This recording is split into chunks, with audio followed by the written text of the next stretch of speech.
In this video, I'm going to talk about the relationship between work and self-identity and how this might be shifting as more of us are employed in precarious work.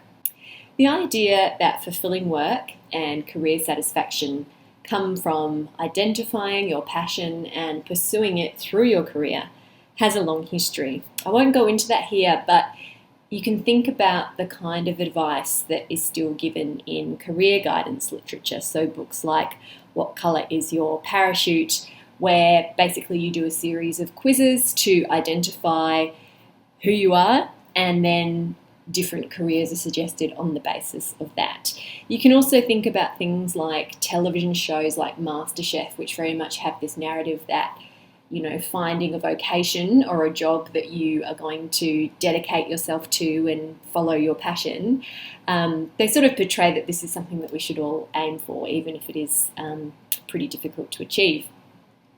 So I would argue that in contemporary popular culture, work and self-identity are closely connected.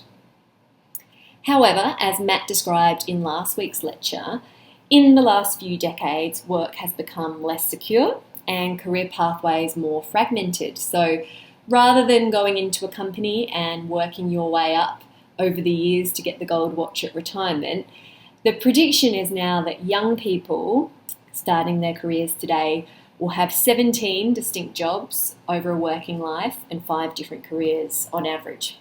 So it's much more likely that employment will be on a casual and short-term basis as well. So the question is, in this context, to what extent is work a significant part of how people see themselves? Does it define them, or is it just one amongst a number of activities that gives them a sense of self-identity? So let's start though with a bit about how sociologists understand identity. So we basically identify 2 aspects of identity. So self or personal identity, which is your own sense of self, and your social identity. So your understanding of how you are understood by others. And this, of course, will be influenced by social categories like class, gender, age, ethnicity, and also the type of work that you do. So for instance, think about how often people will ask, what do you do, when they meet someone for the first time? And the kind of judgments that we all make based on what the answer is. So whether someone says that they're a doctor or a sales assistant, or if they say that they're unemployed, we make certain judgments about people because of that. So these 2 aspects of identity, the personal and the social, overlap, and they feed into one another.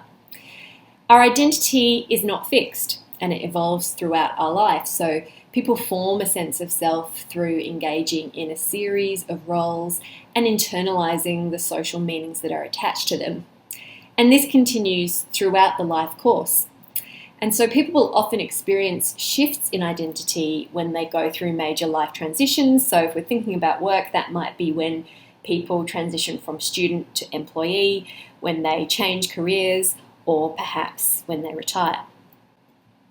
So just to give one example of this, we know from qualitative research with women who have had professional careers that when they enter retirement, they will often express anxiety about establishing an identity outside of that work role. So we have an example here from Barbara Rubin, who's an American women's studies scholar. And she writes about her own retirement, and she notes that she initially kept it a secret because she was fearful about negative judgments and the kind of ageist stereotypes that particularly women encounter.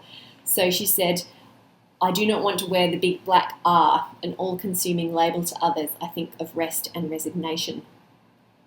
So you can see here the social component of identity, of that awareness of how you will be judged because of your employment status.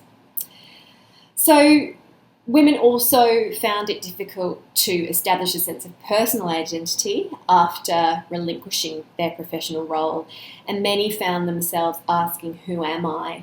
and sort of experiencing that disruption in personal identity. And as Rubin puts it, although when she retired, she had plenty of projects and plans and things happening, this did not get rid of that gnawing feeling I'm quoting here, that gnawing feeling that I had lost my mooring, that the important parts of my identity were starting to disappear.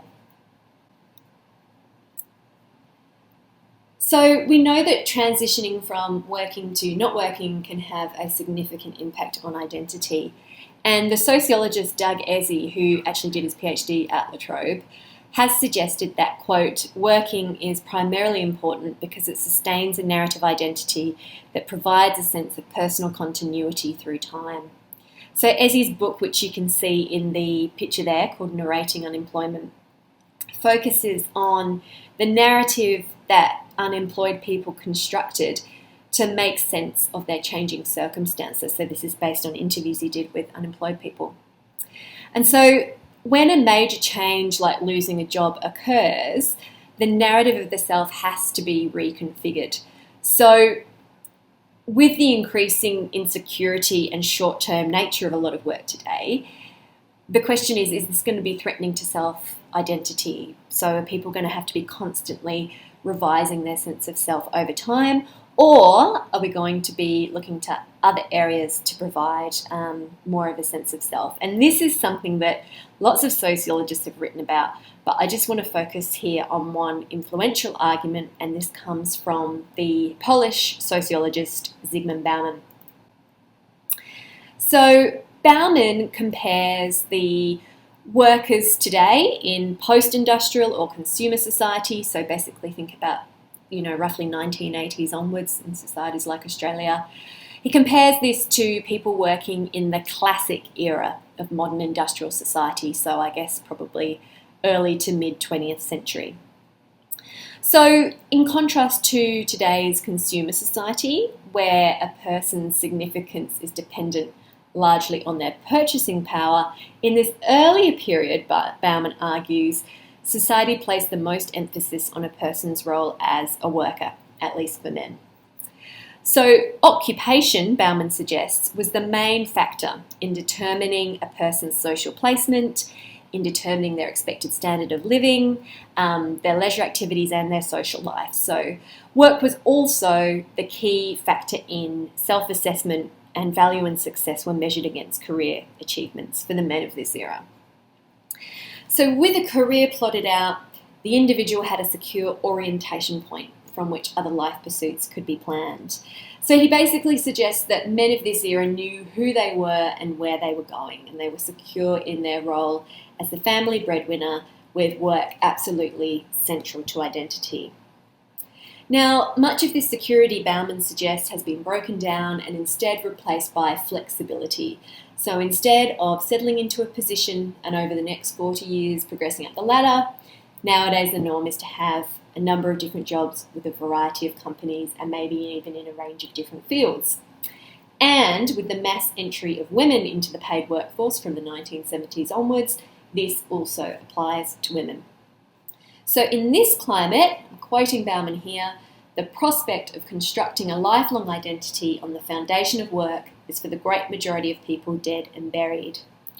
So he argues that rather than plan ahead, workers today are now urged to remain open and constantly on alert for new opportunities.